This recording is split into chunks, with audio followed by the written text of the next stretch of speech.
bahwasanya untuk selama-lamanya kasih setiamu Tuhan. Kami syukuri lagi setiap kebaikan, kebajikan, kemurahan dalam hidup kami. Kami tidak akan menganggap ringan dan kami tidak akan mengabaikan bahwa segala yang baik, semua yang benar dan sempurna datangnya dari tahta-Mu Bapa. Kalau Engkau baik, ajari kami juga baik terhadap sesama kami. Ubahkan hati kami yang seringkali jahat ini. Jadikan kami menjadi seperti Yesus dalam hati kami dan dalam pikiran kami. Sembunyikan hamba-Mu di balik salib-Mu ketika hamba-Mu mendidik umat-Mu di dalam jalan-jalan kebenaran. Mampukan hamba Tuhan dan beri kami roh seorang murid masing-masing kami untuk dimuridkan langsung oleh roh Tuhan. Terima kasih Bapa. Dalam nama Yesus, haleluya. Amin. Puji Tuhan. Sekali lagi shalom untuk semua. Saya beberapa saat yang lalu ada berkhotbah di GMS dan membedah tokoh-tokoh Alkitab yaitu orang-orang Daud. Lalu ada satu yang saya tidak sempat jabarkan, namanya Barzilai.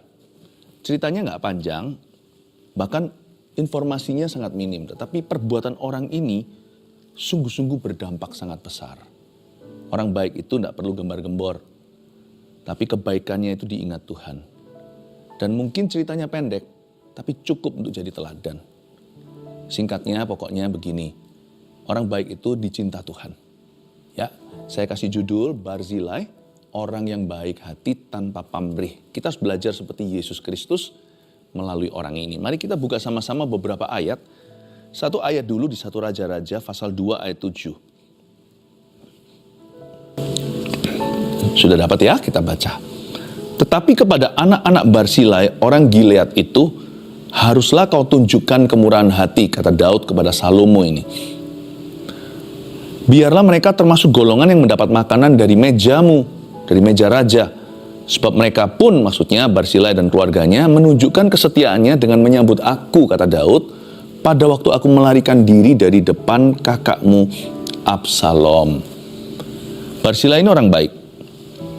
Dan ada suatu kejadian ketika Daud terusir dan terusik dari istananya, pemberontakan Absalom itu ya, itu kan panjang cerita. Pokoknya sempat Daud itu harus minggat.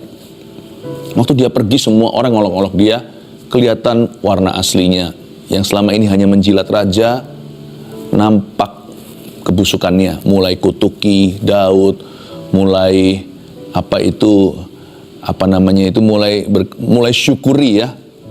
Pernahkah Anda melihat di society atau masyarakat, ketika orang itu jaya, semua orang jadi kawannya. Tetapi ketika dia mulai goyah, belum jatuh lagi, sudah banyak yang komentar miring.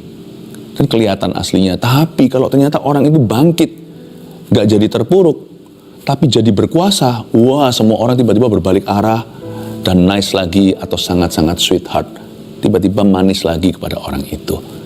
Tapi Barzilai nggak begitu. Kalau kita mau berbuat baik ya pada sesama kita itu, cari orang-orang yang terpuruk. Tapi jangan bela yang salah ya. Jangan sampai kita menginjak kaki yang salah dalam hadirat Allah. Tapi khususnya orang benar yang sedang mengalami kemalangan.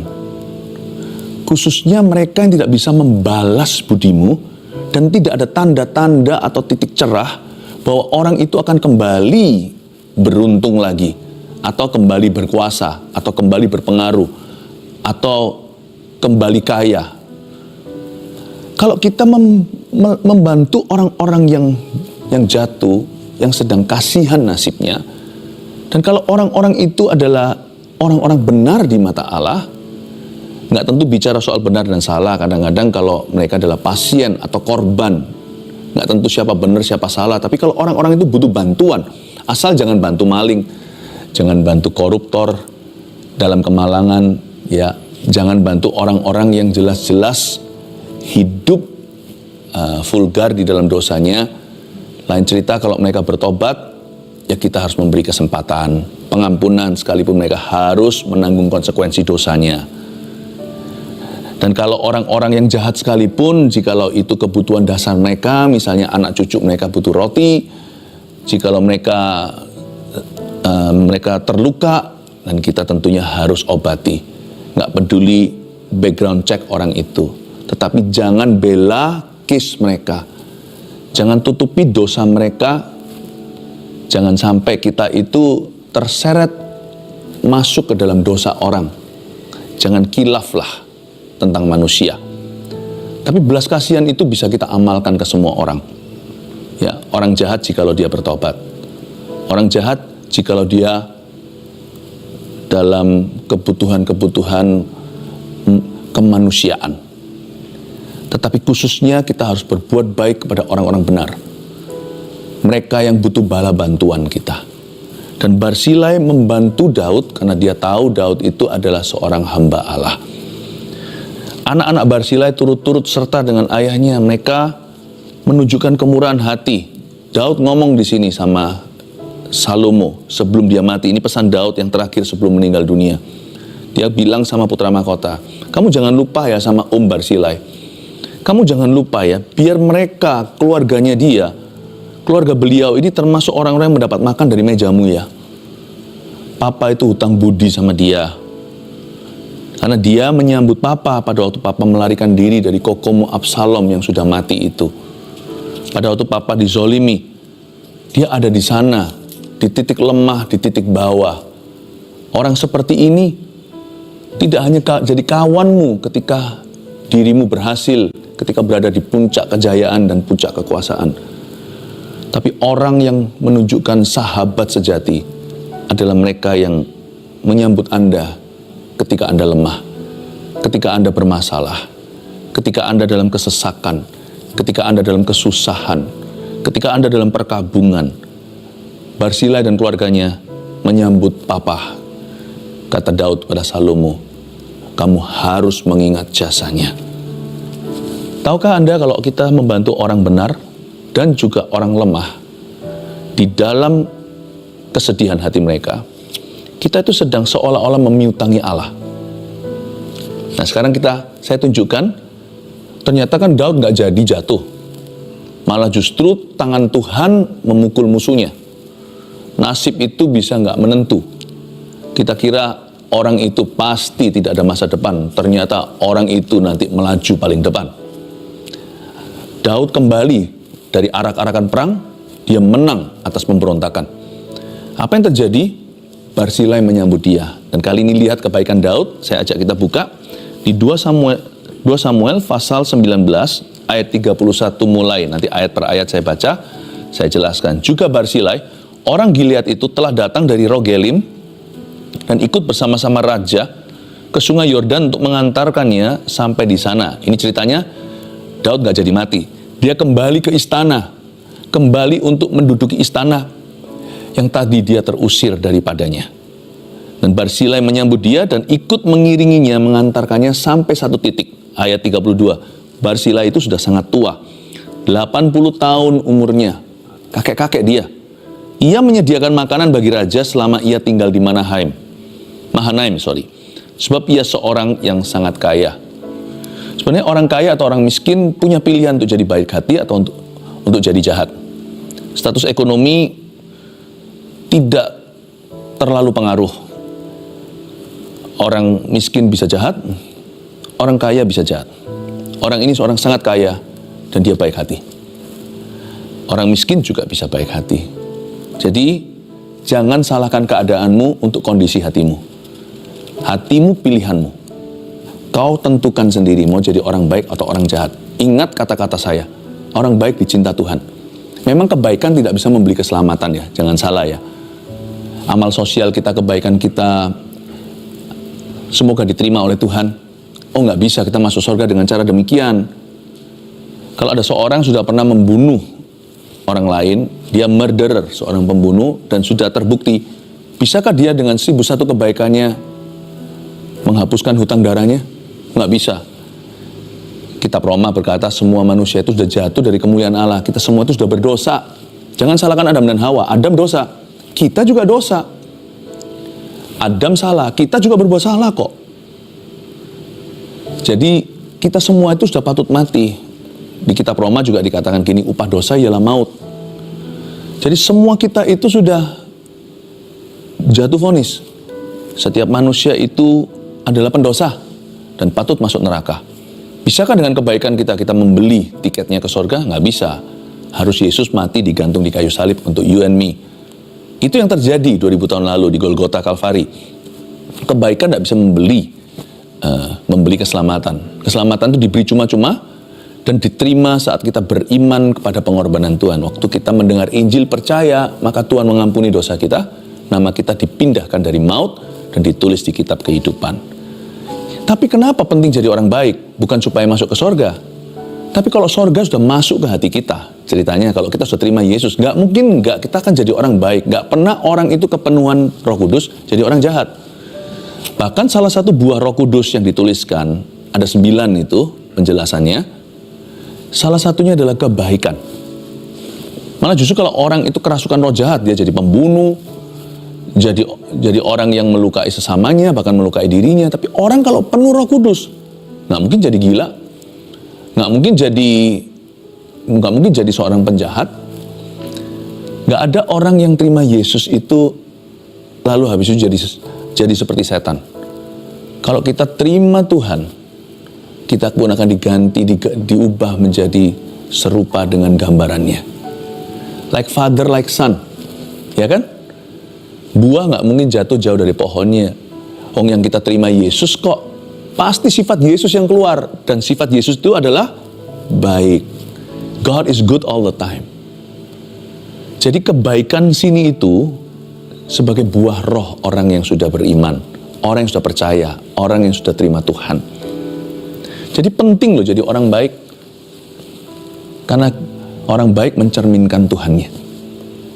Tapi kalau kebaikan itu kau kira tidak perlu terima Tuhan, asal di hatimu ada kebaikan, bisa diterima di dalam surganya yang bakah. Ingatlah, hai para pendosa, seperti Anda dan saya, hai orang-orang berdosa. Tidak bisa kita hapuskan dosa kita dengan kebajikan dan kesalehan manusia. Tapi setelah kita diselamatkan, ingatlah bahwa kebaikan adalah buah roh yang sangat penting dalam hidup ini. Bayangkan kalau di luar sana kita dengarkan cerita atau lihat sendiri orang Kristen tapi kelakuannya jahat. Bukankah itu menjadi batu sandungan? Dan orang jadi salah paham sama Tuhan. Kok gitu ya? Katanya anak Tuhan. Katanya anak terang, kok perbuatannya kegelapan. Jadi kebaikan itu penting sekali kalau kita mau mencerminkan Tuhan. Ya.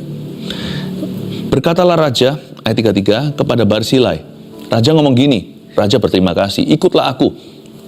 Aku akan memelihara engkau di tempatku di Yerusalem.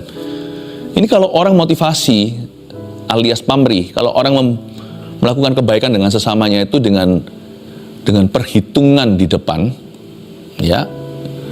Kebaikan itu bukan investasi dalam diri orang.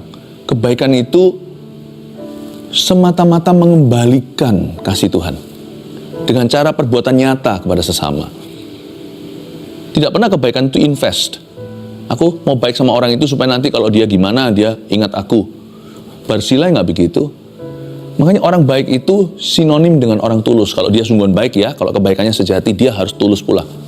Tanpa ketulusan kita nggak bisa baik. Baik kita pura-pura. Atau baik kita itu hanya transaksi doang. Transaksi saja. Coba kita lihat ayat 33. Ketika Raja berkata kepada Barsilai, ikut aku ya, aku akan pelihara kamu di tempatku di Yerusalem. Nggak. Ini nggak main-main loh ya. Tempatnya Raja di Yerusalem itu mana? Ini Baginda. Ya istana lah.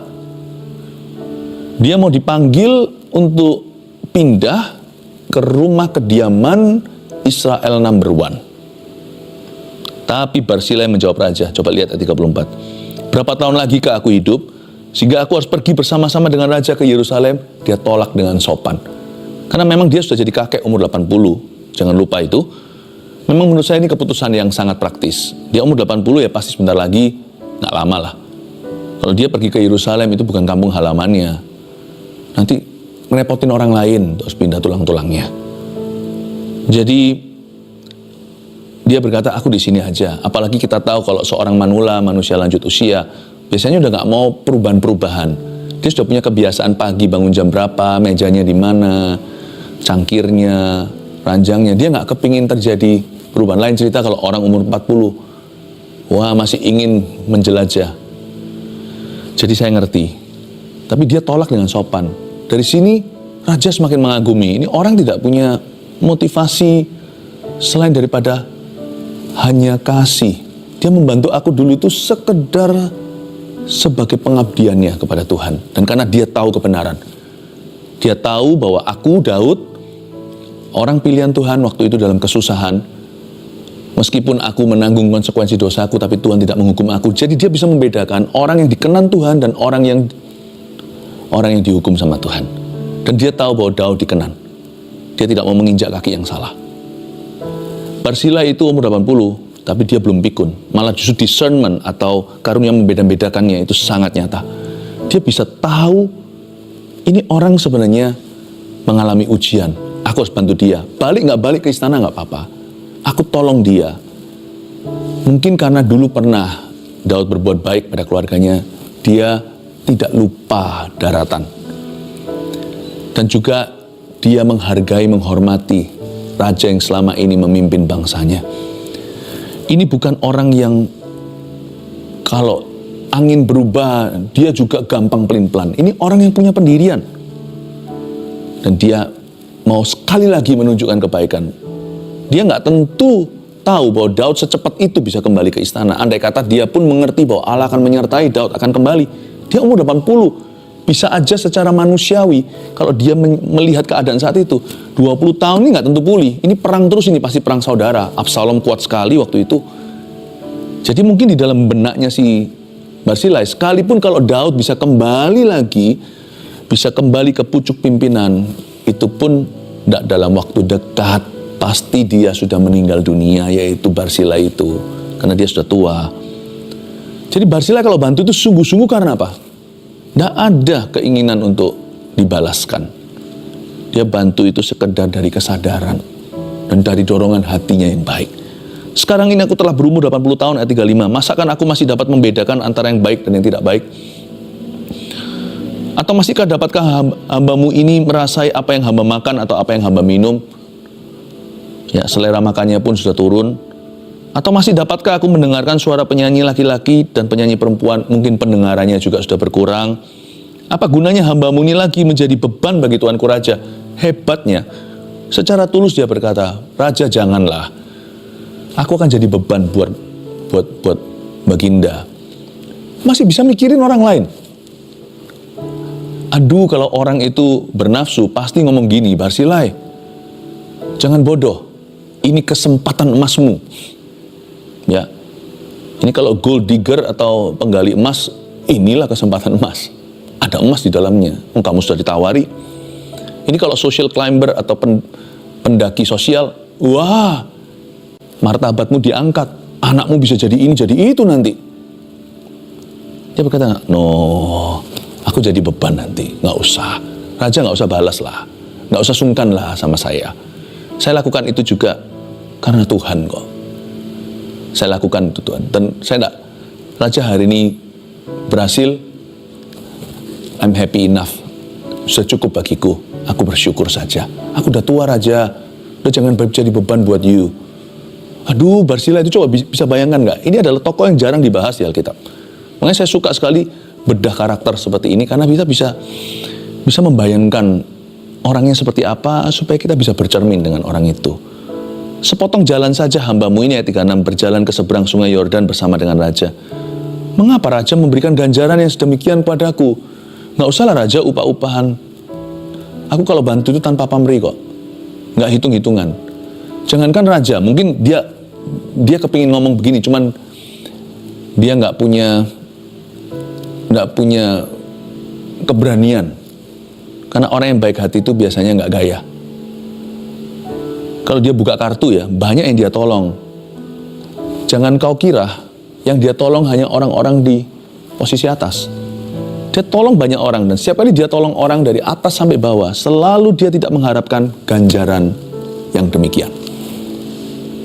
Jadi dia ngomong sama Raja, mengapa? Itu seolah-olah dia bukan mengeluh, tetapi dia memberi alasannya. Raja, mengapa Raja harus memberi ganjaran? Ini sudah jadi gaya hidupku. Untuk apa Raja itu kasih saya balasan? Aku dari muda sudah begini. Selalu membantu orang sebisaku. Mengapa Raja harus memberi ganjaran yang sedemikian kepada saya? Ini sudah jadi my lifestyle. Jadi gaya hidup saya ini sudah menjadi my covenant with God atau perjanjianku dengan Tuhan. Ini sudah menjadi komitmenku. Ya, enggak untuk itu. Jadi saya kasih contoh ya, misalnya kalau ada orang dompetnya ketinggalan ini, sopir taksi ini kita lihat KTP-nya atau kita tahu orangnya tadi di mana, kita cari orangnya waktu kembalian dompetnya. Kalau Anda dikasih sebagian karena orangnya bersyukur kan, mau dikasih tips gitu misalnya, kasih berapa, makasih gitu. Cashnya dikasih daripada dia hilang semua kartu-kartunya, kredit card dan segalanya. Lalu dia kasih gitu. Kalau saya tidak mau ajari, saya akan tolak. Kenapa saya harus dikasih ganjaran? Itu barang-barang dia ketinggalan di mobilku. Ya sudah semanusiawinya lah. Barang harus kembali kepada owner atau pemiliknya. Dan kalau itu bukan milikku, tidak boleh bersama dengan aku, karena aku tidak mau menjadi seorang pencuri. Kenapa saya harus diberikan ganjaran untuk itu? Kenapa saya harus dihargai untuk sesuatu yang sifatnya sudah sangat manusiawi? Sesuatu yang sifatnya alami. Orang ini baik hati dan dia jaga hati. Dia berkata, untuk apa raja kasih ganjaran? Bukannya sudah sepatutnya aku lakukan itu. Jangankan sama Raja Daud, sama siapa saja raja termasuk orang kusta, saya akan lakukan yang sama. Termasuk outcast atau orang-orang yang dikucilkan oleh masyarakat, I will do the same. Saya akan lakukan yang sama. Biarkanlah hambamu ini pulang sehingga aku dapat mati di kotaku sendiri, dekat kubur ayahku dan ibuku. Tapi inilah hambamu Kimham. Ia boleh ikut dengan tuanku raja. Perbuatlah kepadanya apa yang tuanku pandang baik. Kimham ini adalah anaknya ternyata. Bahwa ini hambamu raja, itu untuk menghormati baginda. Bawalah Kimham hambamu ini. Kimham adalah hambanya Daud, bukan hambanya Barzilai. Kimham adalah putranya Barzilai. Ya sudah raja, anakku aja kamu bawa untuk bisa mengabdi sama Tuhan. Lalu berbicara raja, baiklah Kimham ikut dengan aku akan berbuat kepadanya apa yang kau pandang baik. Dan segala yang kau kehendaki daripadaku akan kulakukan untukmu. Saya waktu menemukan sesuatu yang interesting, menarik sekali. Dalam sejarah ya, gereja memang tidak ada bukti lebih kecuali historical accounts bahwa si Kimham ini akhirnya membangun suatu komunitas di antara Bethlehem dan Yerusalem setelah ikut Daud ini. Dan dia membangun satu village, sebuah desa lah, sebuah kota kecil yang mana di tempat itu nanti Yesus Kristus menemukan palungannya. Ketika ditolak oleh semua hotel-hotel penginapan yang ada, akhirnya ke desa daerah itu, lokasi seputar itu ada tempat yang Kimham dirikan, yang Kimham rintis, dan di tempat itu ditemukan palungan untuk meletakkan our Savior atau Juru Selamat dunia. Interesting ya? Hanya orang baik yang akan buka hati, buka pintu, sekalipun tidak punya ruang, tidak punya kamar yang layak, tapi membuka tangannya lebar-lebar untuk sang Juru Selamat. Sedangkan yang lainnya pelit sekali, tutup pintu, jual mahal. Sampai kapanpun Tuhan tetap akan memakai kebaikan hati seseorang untuk melaksanakan kehendaknya, to fulfill His plan, untuk menggenapi rencananya. Termasuk loteng atas itu tempat Yesus perjamuan kudus, itu kan juga kemurahan hati yang punya restoran. Termasuk Yesus, waktu Yesus mati, waktu Tuhan Yesus meninggal hari itu, siapa kalau bukan Yusuf dari Arimatea yang sharing, berbagi, memberikan tempat kuburannya. Kalau Anda tahu, Tuhan itu sangat-sangat mengindahkan orang-orang yang baik hati dan menggandeng mereka untuk rencananya. Kemudian seluruh rakyat menyeberangi sungai Yordan, juga raja menyeberang. Setelah berpamitan dengan Barzilai dengan ciuman, lalu orang ini pun pulanglah ke tempat kediamannya. Singkat cerita, nggak ada cerita lagi tentang Barzilai. Kemungkinan besar tak lama kemudian beliau dipanggil Tuhan. Tapi Kimham ternyata menjadi berguna. Saya kasih 3 poin sebagai summary pelajaran karakter hari ini. Barsilai orang yang baik hati tanpa pamrih. Nomor 1, Tuhan suka orang yang memperhatikan orang lemah. Udah, jadikan itu prinsip hidupmu, keluarga Saat Teduh. Berapa tahun saya memuridkan Anda, saya berdoa supaya keluarga Saat Teduh bersama seperti jemaat GMS yang saya gembalakan, menjadi orang-orang yang paling baik hati di seluruh bumi. Orang-orang yang paling baik dan tulus hatinya di kotamu harusnya adalah keluarga Saat Teduh. Tuhan itu suka orang yang memperhatikan orang lemah. Bukan hanya Tuhan menggandeng mereka demi rencananya dan memakai kebaikan hati mereka untuk melaksanakan kehendaknya, tapi juga Tuhan itu menganggap orang-orang yang memperhatikan orang yang lemah atau orang yang lebih lemah darinya, itu Tuhan menganggap mereka memiutangi Allah, memiutangi dirinya. Tuhan sangat suka orang yang memperhatikan orang lemah. Udah, pegang prinsip itu. Pilih jadi orang baik. Gini loh, orang baik itu dicinta Tuhan. Udah merem aja, taruh itu prinsip di dada. Orang baik dicintai oleh Bapa. 2, jangan hitung untung ruginya saat menolong orang lain. Jangan pamrih. Jangan hitung untung rugi saat menolong orang lain. Tapi harus discern ya, tolong ya, harus betul-betul dengan teliti. Kita harus menguji, jangan sampai jadi corongnya atau jadi loudspeakernya orang-orang salah. Karena kita mau bela mereka, ternyata kita bela perkara orang yang memang bersalah di mata Allah. Dan dengan demikian, tanpa kita sadari, kita terseret masuk dalam dosa orang ketika kita mencampuri sesuatu yang tidak jelas. Hati-hati. Tapi kalau untung rugi, mau orang itu orang baik, mau itu musuhmu, berbuat baiklah. Jikalau anak cucu musuhmu meminta-minta roti, berdarah-darah di jalan akibat kecelakaan, nggak usah kita tanya marganya dulu. Oh, lu anak orang itu ya? Nggak usah. Kalau orang itu sudah sekarat, butuh bala bantuan, dan kendaraan satu-satunya yang ada adalah kendaraan Anda, langsung aja bawa anak itu. Langsung pergi ke UGD terdekat, ke gawat darurat. Langsung supaya dia tersambung nyawanya, jangan sampai dia tidak tertolong. Baik itu musuhmu, taruh bara api di kepalanya. Berbuat baiklah, berkatilah musuhmu, mereka yang mengutukimu. Jangan kau membenci mereka. Bukan hanya ampuni, tapi kasihi. Berbuat baik itu bukan hanya tak kenal pamrih, tapi tak pandang bulu juga. Kalau itu soal tentang pri kemanusiaan ya, bukan mencampuri urusan yang kita tidak tahu kejelasan. Tapi kalau itu pri kemanusiaan, membantu seseorang, apalagi kalau orang benar, dan kita memasang badan, kita juga menyertai mereka, menangis dengan orang menangis, di samping tertawa dengan orang yang tertawa.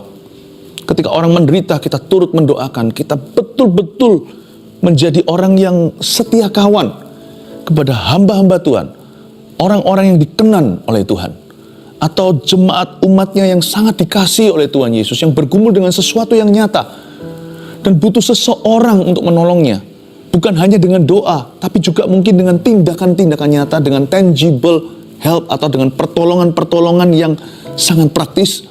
Kalau kita itu mengulurkan tangan, jangan pikir untung ruginya, jangan pandang bulu, dan juga jangan mau pamrih.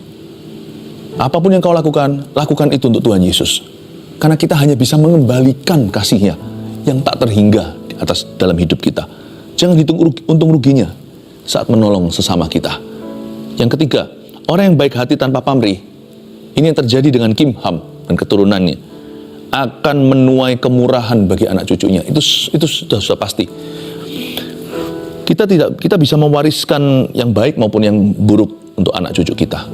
Orang yang murah hati, orang yang baik hati, ya, orang itu menumpuk kemurahan untuk keturunannya. Jangan wariskan musuh kepada anak cucumu. Karena kita jadi orang baik pun masih ada yang memusuhi. Jadi jangan ada orang jahat, jangan jadi orang jahat yang musuhnya lebih banyak lagi. Jadilah orang yang baik hati tanpa pamrih, karena itu adalah warisan yang tidak kelihatan dan non materi. anak cucu Anda nanti akan banyak orang ingat, aku ingat papa atau mamamu atau kedua-duanya, apa yang mereka lakukan untuk keluarga kami atau untuk kami. Itu akan diingat orang, karena manusia itu bukan binatang. Sejahat-jahat orang, mereka masih bisa ingat orang yang berjasa dengannya. Bahkan mafia pun menghormati ibunya. Coba bayangkan, orang baik hati itu nggak ada ruginya. Dia memiutangi bukan hanya Allah, tapi suatu hari nanti kebaikan itu akan juga dicairkan untuk putra-putri dan bahkan keturunannya setelah itu. Saya dorong Anda keluarga Saat Teduh bersama untuk pilih jadi orang baik mulai hari ini. Coba uji hatimu. Kalau ada hal-hal tertentu mana kita masih mulutnya jahat, perbuatannya juga jahat pada sesama, mari kita bertobat. Dan kalau kita sudah melakukan sesuatu yang baik, teruskan, semakin termotivasi untuk berbuat kebaikan. Karena tahu kenapa? Karena Yesus itu adalah Allah yang sangat baik dalam hidupmu. Mari kita ulurkan tangan ke depan. Kita akan sama-sama seolah bergandeng tangan mendoakan setiap kebutuhan doa yang sudah dituliskan. Bapa, hamba berdoa untuk kebaikan-Mu. Dalam kebaikan dan kemurahan-Mu Kau menjawab doa keluarga Saat Teduh. Lawat setiap orang dalam pergumulan, dalam permasalahan, persoalan dan tantangan mereka. Jamahlah mereka yang sakit dulu, karena kasihan orang yang menderita. Aku berdoa Engkau bebaskan tubuh badan mereka dari sakit penyakit. Balsam dari Gilead yang lebih kuat dari itu, bilur Yesus telah menyembuhkanmu. Dan hamba berdoa untuk semua persoalan yang bukan sakit penyakit, yang betul-betul menekan batinnya seseorang.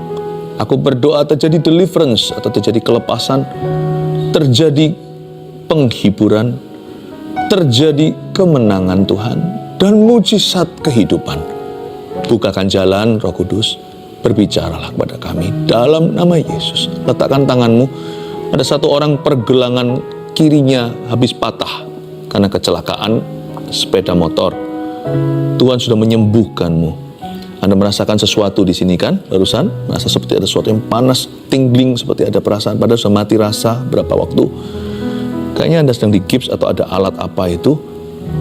Ke dokter untuk dibuka. So Tuhan sudah menyembuhkanmu. Anda sudah merasa fine, kuat, dan semua sensasinya sudah kembali. Detik ini bukan secara progresif, Anda sembuh secara instan in Jesus name.